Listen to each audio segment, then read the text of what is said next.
الحمد لله نحمده ونستعينه ونستغفره ونؤمن به ونتوكل عليه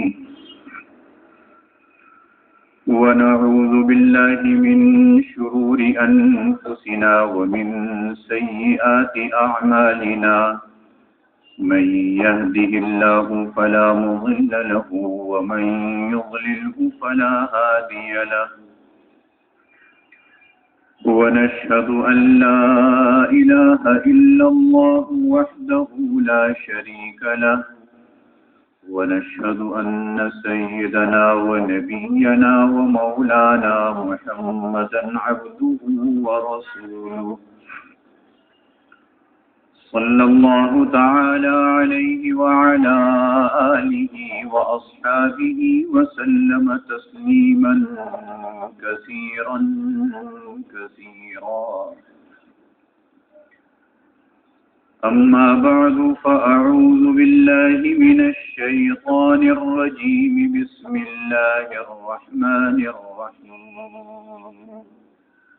محمد رسول الله والذين معه أشداء على الكفار رحماء بينهم تراهم ركعا سجدا يبتغون فضلا من الله ورضوانا سيماهم في وجوههم من أثر السجود صدق الله العظيم. بزرگان محترم اور برادران عزیز،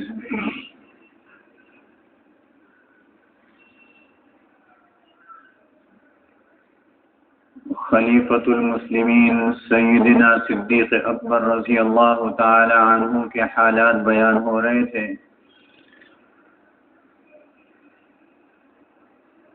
اور مختصراً ان کی زندگی کے بعض حالات اور خدمات بیان ہوئی. آپ کے دور خلافت میں اس وقت کی جو دو سپر پاور سمجھی جاتی تھیں، ایک کسرا اور دوسرے روم، ان کے بعض علاقوں میں فتوحات جو ہوئیں وہ آپ کے ہی دور خلافت میں ہوئیں. اسلام عراق تک پہنچا، ادھر شام تک چلا گیا،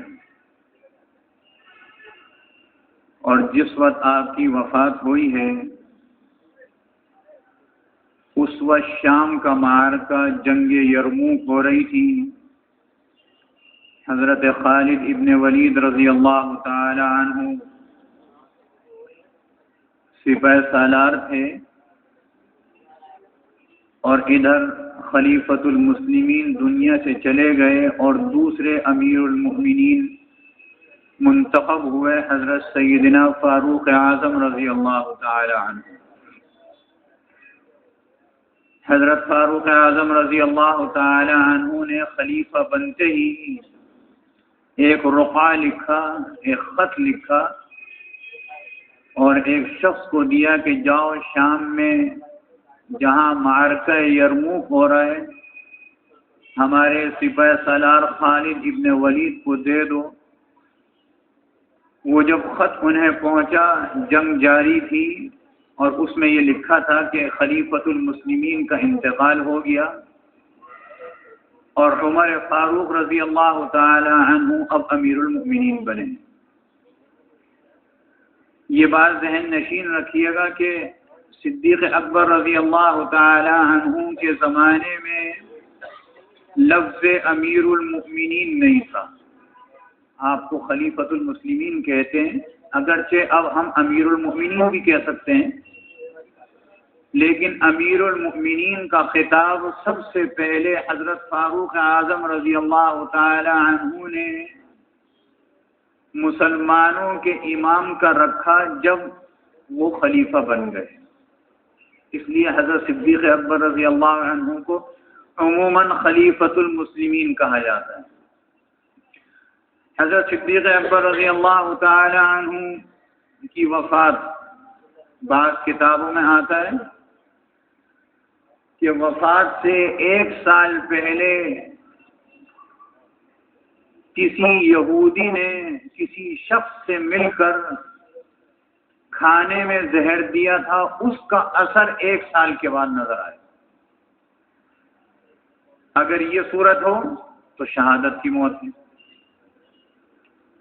حضرت صدیق اکبر رضی اللہ تعالی عنہ کا جب آخری وقت تھا، حضرت عثمان غنی رضی اللہ تعالی عنہ آپ کے پڑوسی تھے، سب سے زیادہ خدمت کرنے کا موقع حضرت عثمان رضی اللہ عنہ کو ملا۔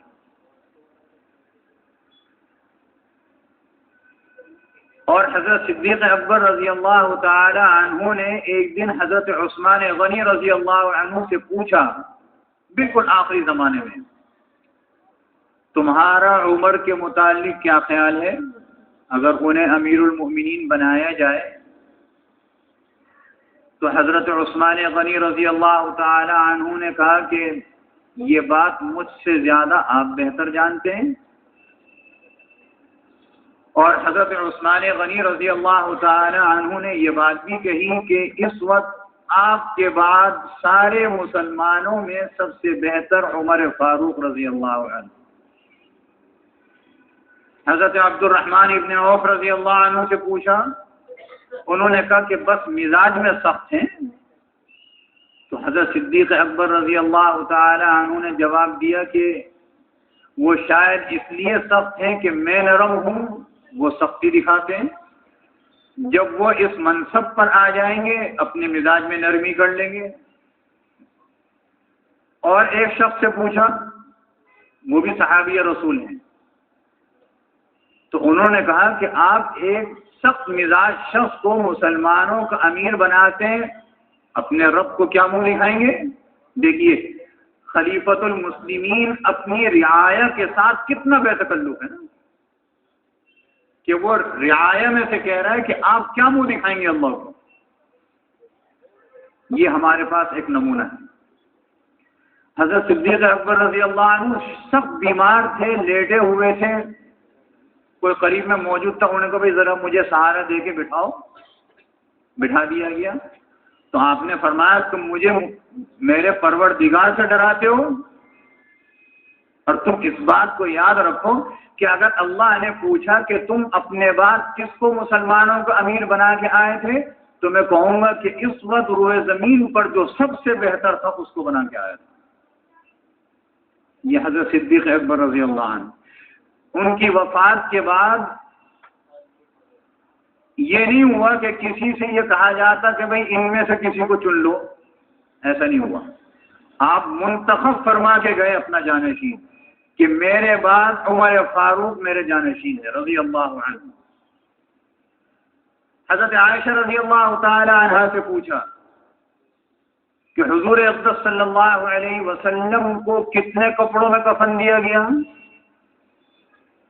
اما عائشہ رضی اللہ عنہ نے فرمایا دیکھیے ہیں تو صاحبزادی، لیکن حضرت صدیق اکبر رضی اللہ عنہ کو بھی جب کوئی بات کوئی مسئلہ ایسا پوچھنا ہوتا جو کسی کو معلوم نہیں ہوتا تو اس وقت وہاں جا کر پوچھتے تھے۔ ایک صاحب نے بڑی عجیب بات لکھی ہے کہ حضرت صدیق اکبر رضی اللہ تعالی عنہ کی صاحبزادی ہیں حضرت عائشہ رضی اللہ عنہ، لیکن جب وہ نبی کریم صلی اللہ علیہ وسلم کے گھر میں ہیں تو وہ ان کی بھی امہات میں سے، ماؤں میں سے، امہات المؤمنین میں سے۔ حضرت عائشہ رضی اللہ عنہ نے فرمایا 3 کپڑوں میں کفن دیا گیا تھا۔ تو حضرت صدیق اکبر رضی اللہ عنہ نے اپنے تن پر کپڑے دیکھے کہ یہ میلے کچیلے ہیں، پرانے ہیں، 2 یہ موجود ہیں، ایک اور خرید لینا۔ حضرت عائشہ رضی اللہ عنہ نے فرمایا کہ ہم تینوں نئے کپڑے خرید کر کفن دیں گے؟ تو حضرت صدیق اکبر رضی اللہ عنہ نے جواب دیا کہ نئے کپڑوں کا مستحق زندہ آدمی زیادہ ہے بنسبت مردے کے۔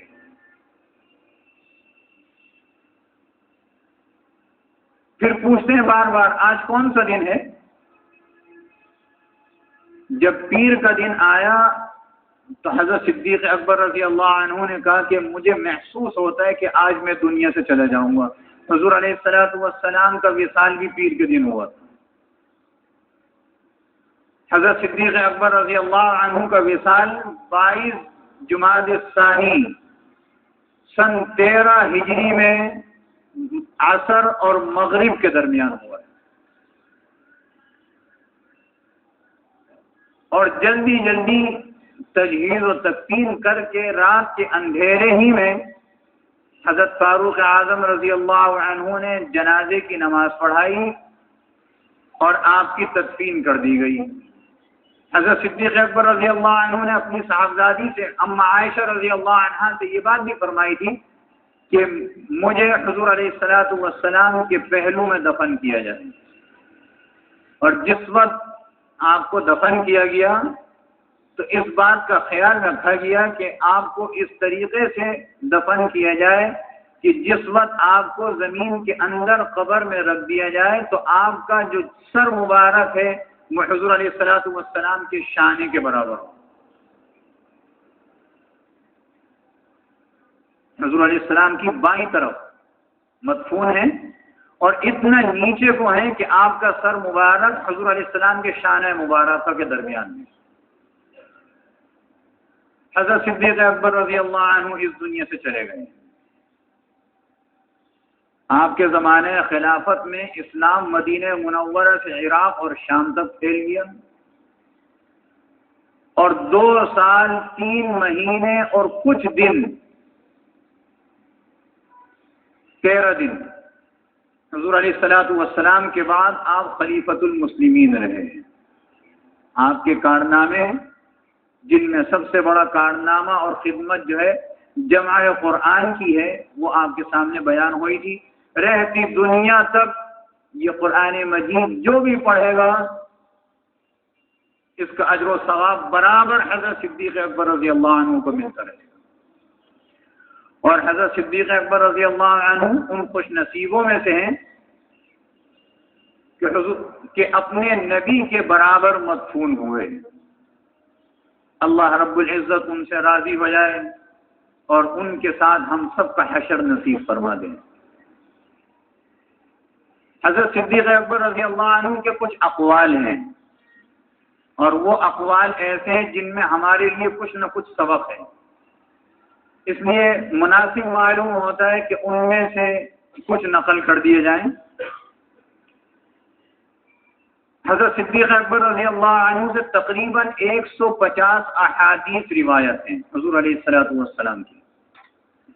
حضرت صدیق اکبر رضی اللہ عنہ فرماتے ہیں کہ میں پاکی بیان کرتا ہوں اس ذات کی جس نے اپنی مخلوق کے لیے کوئی راستہ اپنی معرفت کا نہیں رکھا.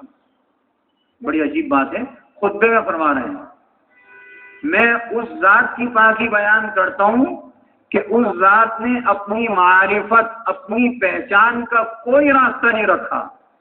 ساری نفی ہو گئی نا. پھر فرماتے ہیں سوائے اس کے کہ اس کی معرفت سے عاجز ہو جاؤں.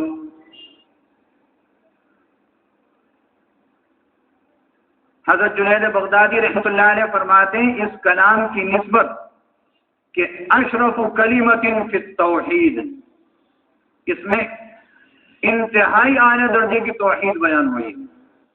اللہ تک پہنچنے کا کوئی راستہ اس کی پہچان کا نہیں ہے سوائے اس کے کہ اسی کی طرف رجوع ہو تو پہچان ہو جائے گی ورنہ عاجز آ جاؤ گے. کیسی پتے کی بات کہی ہے. فرماتے ہیں جو شخص اللہ کی محبت کا مزہ چکھ لیتا ہے پھر اس کو دنیا کی طلب کی فرصت نہیں ملتی. جو شخص اللہ کی محبت کا مزہ چکھ لیتا ہے تو پھر اسے دنیا کی طلب کی فرصت نہیں ملتی اور انسانوں سے اس کو وحشت ہو جاتی ہے جب اس کو اللہ کی محبت نصیب ہو جائے. فرماتے ہیں کہ مرض وفات میں لوگ عیادت کو آئے اور کہنے لگے اے اللہ کے رسول کے خلیفہ کسی طبیب کو آپ کے لیے بلایا جائے. تو فرمایا طبیب تو مجھے دیکھ چکا ہے. لوگوں نے پوچھا پھر طبیب نے کیا کہا؟ فرمایا اس نے کہا انی فعال لما یرید، بے شک میں جو چاہتا ہوں کر دیتا ہوں. وہ تبھی مجھے دیکھ چکا ہے اللہ رب العزت. اور اللہ یہ فرماتا ہے کہ جو میں چاہتا ہوں وہ ہوتا ہے، بس اب تو تمہاری روانگی کا وقت ہے. یہ اشارہ ہے اس میں. فرماتے ہیں جب میں کسی شرابی کو گرفتار کرتا ہوں تو دل میں یہ آرزو پیدا ہوتی ہے کہ اللہ اس کی سطر پوشی فرما دے، چشم پوشی ہو جائے. اور جب کسی چور کو گرفتار کرتا ہوں تو اس وقت بھی یہی خواہش دل میں پیدا ہوتی ہے. اللہ اکبر، کس قدر شفقت اللہ کی مخلوق پر تھی کہ اللہ اس کی سطر پوشی کر لے، اس کا جو جرم ہے اللہ اس کو خود چھپا لے، ہمیں کچھ کرنے کی ضرورت نہ پڑے. فرماتے ہیں اللہ کی قسم مجھے کبھی خلافت کی خواہش نہ تھی، نہ میں نے کبھی اللہ سے اس کو طلب کیا، نہ پوشیدہ نہ باطنی نہ ظاہری، کبھی میں نے طلب نہیں کی. یہ اللہ نے خود مجھے دے دی. فرماتے ہیں کہ ایک روز ایک پرندے کو آپ نے درخت پر دیکھا، فرمایا اے پرندے تجھے خوشی ہو، تجھے مبارک ہو، اللہ کی قسم میرا دل چاہتا ہے کہ میں بھی تیرے جیسا ہوتا. تو جس درخت پر چاہتا ہے بیٹھ جاتا ہے اور جو پھل چاہتا ہے کھا لیتا ہے، اور تیرے اوپر نہ کوئی حساب ہے نہ عذاب ہے. اے کاش میں راستے کے کنارے، سڑک کے کنارے کا ایک درخت ہوتا، اپنے متعلق فرماتے ہیں، اور کسی اونٹ کا میرے اوپر گزر ہوتا اور مجھے اپنے منہ میں رکھ کر چبا لیتا، پھر میں مینگنی بن کر نکل جاتا، انسان نہ ہوتا. یہ اللہ سے خوف کی علامت تھی کہ مجھے حساب کتاب نہیں دینا پڑتا، میں کوئی اور مخلوق ہوتا. یہ چند اقوال حضرت صدیق اکبر رضی اللہ عنہ کے، باقی انشاءاللہ آئندہ عرض کیا جائے گا. اب کچھ باتیں وقت کی مناسبت سے. جناب رسول اللہ صلی اللہ علیہ وسلم کی سیرت طیبہ گزری ہمارے آپ کے سامنے. نرم گرم حالات حضور علیہ الصلوۃ والسلام پر بھی آئے، آپ کے بعد صحابہ کرام علیہم الرضوان کے پر بھی آئے، ان کے بعد آج تک اور آج سے لے کے قیامت تک مسلمانوں پر نرم گرم حالات آتے رہیں گے. لیکن دیکھیے اس ہفتے میں جو ہمارے ملک عزیز کے ساتھ ہمارے دشمنوں کا برتاؤ ہوا،